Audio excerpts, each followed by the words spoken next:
스마트폰만 보던 아이가 무언가를 집중하게 만들고 결국 공부를 잘하는 것을 넘어서 잠재력까지 끌어낼 수 있는 상상 초월의 방법이 있다고 하셨어요. 그게 뭔가요? 그건 바로 5학년 정도면 사실 교과도 굉장히 중요한 때잖아요. 그럼에도 불구하고 시간을 일부러 내서 이런 훈련들을 꾸준히 시키고 있다는 건 선생님의 이 효과에 대한 확신이 있으신 거네요.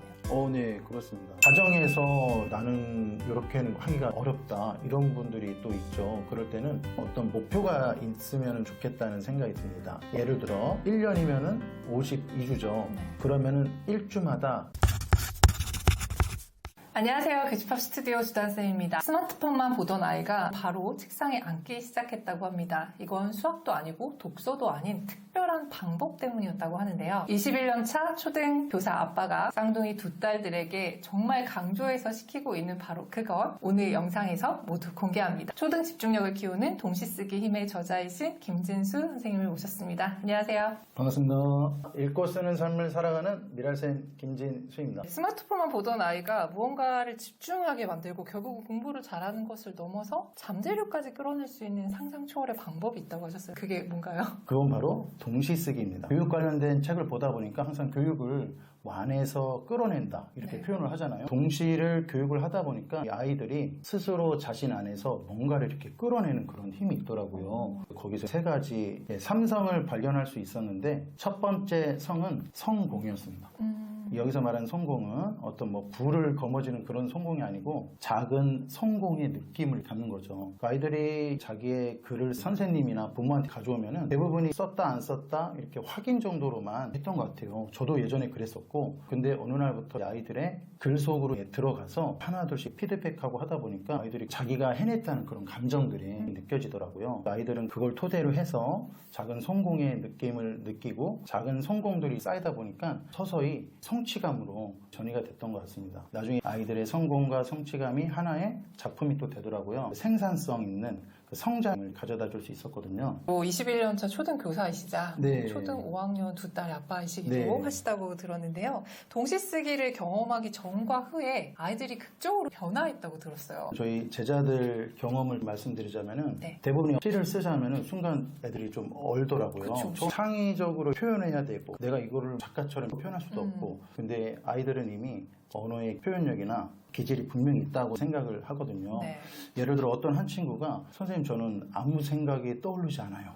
이렇게 얘기했을 때 갑자기 소크라테스가 생각이 났어요. 내가 아는 것은 아무것도 모른다는 것이다. 저는 이 친구한테 네. 너는 지금 소크라테스의 철학적인 깊이를 이야기한 거야. 와. 자기가 생각이 없다는 것을 안다는 것 자체가 엄청난 발견이다.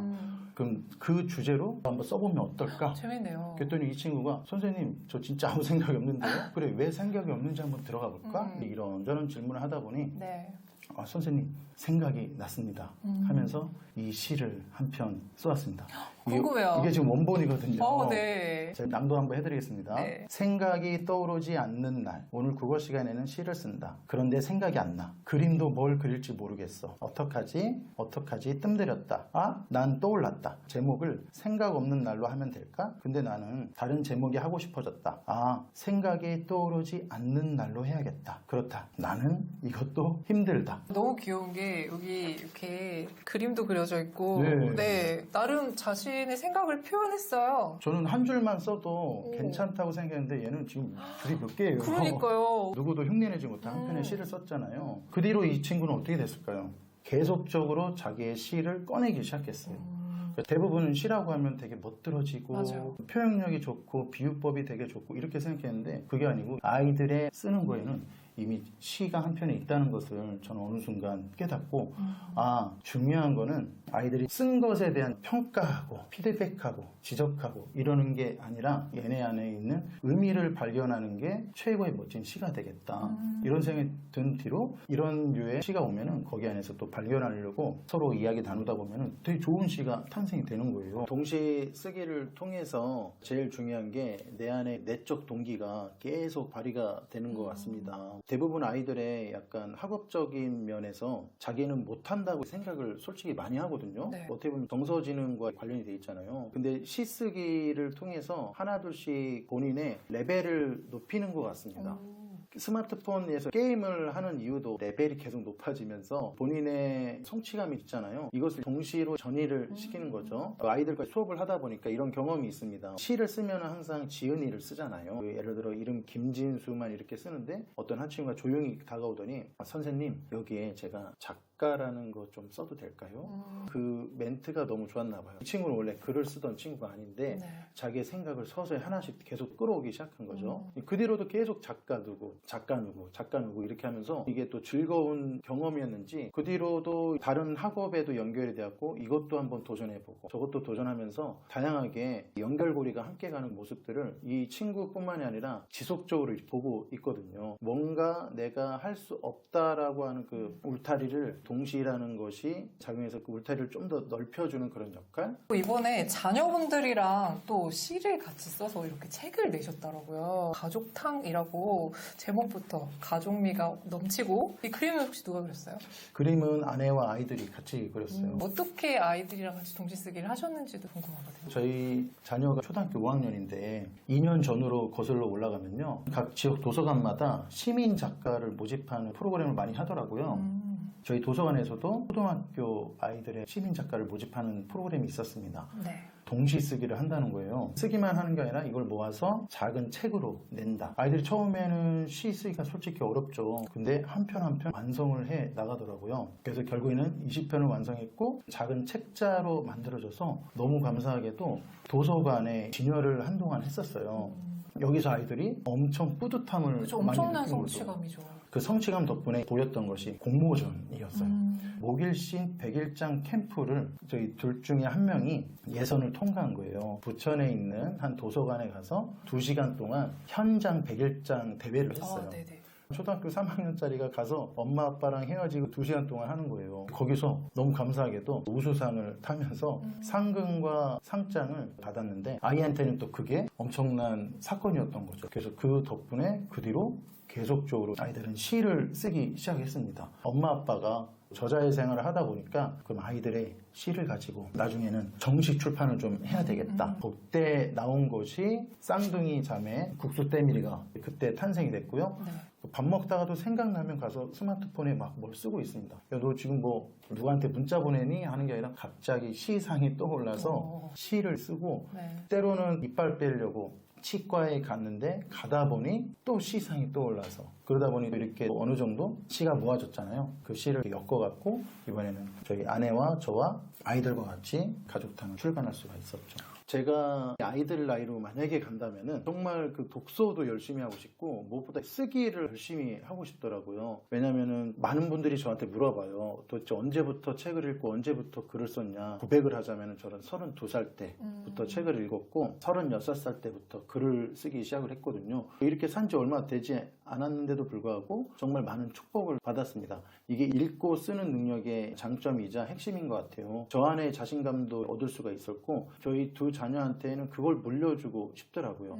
독서도 열심히 하고 쓰는 것도 이렇게 잘할 수 있게. 근데 솔직히 쓰기가 어른도 어렵잖아요. 네. 아이들은 무척 어렵죠. 근데 시로 하니까 충분히 할 수 있겠고 무엇보다 이 동시의 장점 중에 하나가 비유입니다. 어떤 사물을 볼 때 이걸 그냥 그대로 보는 게 아니라 A라는 사물을 봤을 때 A 다시를 생각하고 B로 생각하고 이렇게 생각을 전이를 하는 거죠. 그 다음에 강제 결합할 수 있는 능력. 나중에 이게 논술이나 글을 쓸 때 정말 큰 도움이 되거든요.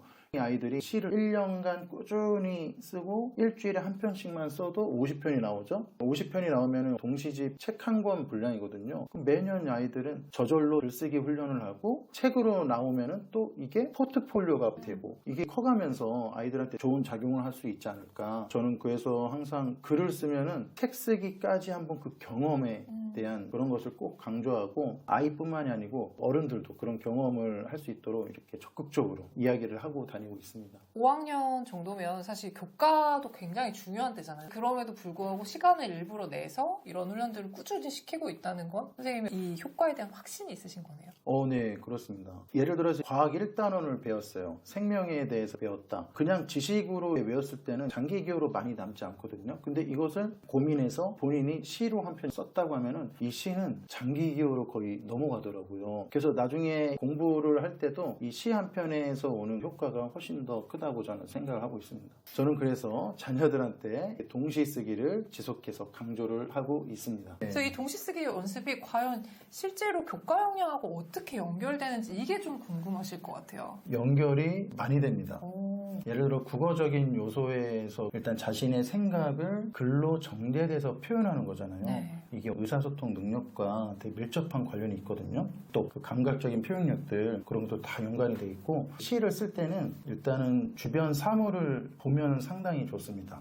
그게 글이 되고 그게 한편의 시가 되고 아이들마다 자신의 관심 분야가 분명히 있거든요. 과학과 연결됐을 때 시의 요소와 접목시키다 보면 관찰력, 탐구력 이런 것이 다 연계가 돼 있죠. 근데 이것이 글뿐만이 아니고 이 글에 관련된 사파를 그릴 수가 있죠. 미적 감각, 예술적 감각력을 그릴 수가 있고요. 또 나아가서 요즘에 AI로 노래 많이 만들 수 있잖아요. 네. 아이들이 쓴 시를 가지고 노래로 재탄생시킬 수가 있습니다. 이걸 가지고 저는 또 디지털 싱글 앨범으로 변환을 시키거든요. 그러다 보면은 아이는 동시만 썼을 뿐인데 더 나아가서 이미지를 그리고 그 다음에 또 음악으로 탄생하고 그 다음에 이것이 모아져서 한 권의 또 책이 되고 책을 만들 때는 또 기획력도 필요하거든요. 동시가 이렇게 다양한 영역에서 활약을 할 수 있는 그 능력을 또 기를 수 있는 소중한 또 도구가 되지 않나 이렇게 생각을 해봅니다. 그러면 가정에서 우리 애도 자신의 생각을 글 쓴다는 측면에서라도 동시를 쓰게 해봤으면 좋겠다 하시는 분들한테 가정에서 쉽게 따라 하실 수 있게 단계적으로 한번 설명해 주시면 좋을 것 같거든요. 저학년 같은 경우 주말마다 가족과 함께 자연으로 많이 나가잖아요. 아이들은 그 자연을 보면서도 느끼는 심상이 있거든요. 네. 그 심상을 한번 글로 써보는 거예요. 근데 지금은 시가 아닌 것 같은데 여기에 이제 부모님이 몇 번만 도와주면 시가 됩니다. 쭉 밑줄 긋고 요거 1행으로 하면 되겠다. 요거 2행으로 하면 되겠는데 요거 3행으로 하면 되겠는데 야 이거 그대로 다시 한번 여기다 옮겨볼까? 그럼 애들이 이렇게 옮겨 적을 거예요. 그럼 이게 한편에 시가 딱 탄생되는 거죠. 본인이 쓴 거에 이미 다 시가 있다는 것을 아이들은 어느 순간 깨닫게 되고 어느 순간 표현하는 데 있어서 크게 어렵지 않게 할 수 있을 것 같아요. 그리고 더 나아가서 우리가 알던 뭐 기존의 유명한 시들 있잖아요. 저는 항상 어떤 거 할 때 아이들한테 선택을 할 수 있게 하거든요. 그럼 그 선택을 토대로 해서 이거를 자기의 짝꿍시로 변환을 하는 거죠. 소재만 살짝 바꿔서 예를 들어 함께 쓰는 우산이라는 시가 있어요. 그럼 여기서 함께라는 건 그대로 두고 이 우산을 어떻게 바꿀 수 있을까? 뭐 아이들은 함께하는 친구, 함께하는 공부, 함께 먹는 급식 뭐 이런 식으로 또 애들이 기똥차게 자기 언어를 바꾸더라고요. 그럼 그와 관련된 한 편의 시로 이렇게 표현할 수가 있겠죠. 저학년들은 주로 이렇게 직관적으로 보고 변환하는 것들 이렇게 접근하면은 저학년 충분히 할 수 있을 거라고 생각을 하고 있고요. 중학년 같은 경우 글밥이 적은 그림책을 넘어서 동화책으로 넘어가는 시기가 있을 텐데 독후감을 쓰는 대신에 저는 독후시를 쓰게 하거든요. 그 독후시의 장점은 한 줄을 써도 이게 시가 되니까 아이들이 쉽게 부담 없이 즐길 수 있는 것 같아요. 아이들이 처음에는 한 줄만 썼다가 두 줄, 세 줄 더 나아가서 더 많이 자신의 생각을 쓰거든요. 그 독후시도 똑같이 음악으로 만들면은 내가 읽은 책, 그 다음에 내가 느낀 거를 시로 쓰고 또 한편의 음악으로 만들고 그 삼박자가 아이들이 되게 좋아하는 스타일이라고 보시면 되겠습니다. 우리가 보통 막 삼행시 짓기 하잖아요. 네. 아이들이 어떤 사물이나 볼 때도 그걸 가지고 이행시를 짓든지 삼행시를 짓든지 사행시를 짓든지 해서 끊임없이 사고를 계속적으로 끌어낼 수 있고 훨씬 더 재밌는 작업할 수 있겠죠. 처음부터 본인들이 책을 내겠다는 생각이 거의 없어요. 근데 이게 하나둘씩 모아지다 보면은 물음표였던 것이 나중에 느낌표로 변하면서 이게 나중에 생산성 있게 탁 터지는 순간 아이들은 더 즐겁게 활동을 할 수가 있는 거죠. 고학년 같은 경우는 약간 난이도를 높여갖고 변화를 주는데 우리가 보통 아는 시조의 느낌 네. 3, 4, 4, 4 뭐 그런 거 있잖아요. 네네네. 거기에 맞춰서 아이들한테 야, 시조는 어려운 게 아니야. 이거는 과거의 언어기 때문에 좀 어렵게 느껴지지만 현대적 언어로 이렇게 바꿀 수 있다. 그 다음에 예시를 조금 보여주니까 아이들이 이것도 충분히 할 수가 있고 재밌게 즐길 수가 있습니다. 근데 가정에서 나는 이렇게는 하기가 어렵다 이런 분들이 또 있죠. 그럴 때는 어떤 목표가 있으면 좋겠다는 생각이 듭니다. 예를 들어 1년이면은 52주죠. 네. 그러면은 1주마다 키워드 하나씩 한번 던져보는 거예요. 그 키워드에 알맞는 시를 엄마 한 편, 아빠 한 편, 자녀들 이렇게 계속 모으다 보면은 어느 순간 이렇게 쌓이잖아요. 그 시로 이야기도 할 수도 있고 서로의 생각을 꺼내면서 이것이 어느 정도 딱 모였을 때 제2의 생산물로 바꿀 수 있는 기회도 되지 않을까 이렇게 또 생각을 해봅니다. 근데 그래도 어려우신 분들이 있으시잖아요. 이 영상을 보고 오늘부터 혹은 뭐 이번 주부터 해야겠다 하시는 분들한테 실천할 수 있는 가장 손쉬운 방법을 소개해 주신다면 뭐가 있을까요? 진짜 쉬운 방법이 있습니다. 네. 협동하는 거예요. 저희 가족의 예를 한번 들어볼게요. 처음에 이 아이들이 6살 때 쌍둥이다 보니까 서로 비교를 하더라고요. 그래서 비교할 게 뭐 있어. 각자만의 재능이 있는 거야. 하은아 너는 뭘 잘하는 것 같아? 저는 피아노 잘 치는 것 같아요. 그래. 시온이는 뭘 잘하는 것 같아? 그림을 잘 그리는 것 같아. 그지. 엄마는 뭘 잘하는 것 같아? 공부를 잘한 것 같다. 아빠는 뭘 잘하는 것 같아? 아빠는 기타를 잘 치는 것 같아요. 그래. 우리 각자만의 잘하는 게 있구나. 우리 벌써 시를 한 편 적다. 시온이는 그림 잘 그리고 하온이는 피아노 잘 치고 아빠는 기타 잘 치고 엄마는 공부 잘하고 생각해봐요. 나는 무엇을 잘하는지 말해봐요. 가족의 꿈을 생각해봐요. 나는 무엇을 좋아하는지 말해봐요. 사랑하는 가족의 꿈을 이걸 노래로 즉석에서 또 불렀거든요. 이렇게 하니까 아이들이 재밌어지죠. 아이와 그냥 얘기하면서 협동시를 바로 친 거예요. 학교에서도 마찬가지예요. 얘가 좀 어려워한다? 그러면 선생님과 얘기하면서 그 얘기한 것들이 한 편의 시가 되겠죠. 아까는 아무 생각 없는 아이처럼. 맞아요. 네. 모든 별로 할 수도 있고 우리 반이 무슨 반인 것 같아? 한 줄씩 쓰는 거예요. 그걸 모으는 거예요. 그 다음에 이거를 순서를 변동해서 한 편의 시가 된다. 나는 이 키워드에 맞춰서 하나만 썼을 뿐인데 한 편의 시가 돼요. 공동의 목표를 통해서 뿌듯함을 또 느낄 수 있는 거죠. 그 시라는 것이 혼자서 지을 수도 있지만 같이 할 수도 있어. 그 모든 것이 다 글감이야. 우리의 모든 경험은 결국에는 글이 되고 글은 또 시가 되면서 모든 일상은 가치가 있고 이 가치들이 이렇게 글로 표현할 수 있는 거야 라고 아이들과 함께 나누고 싶은 거죠. 여기까지 김진수 선생님의 동시 쓰기 정말 좋은 활동이구나 해보면 좋겠다라는 생각 가지신 분들 되게 많으실 텐데 마지막으로 저희 구독자분들께 당부하고 싶은 말씀 있으시면 간단하게 부탁드릴게요. 우리의 일상은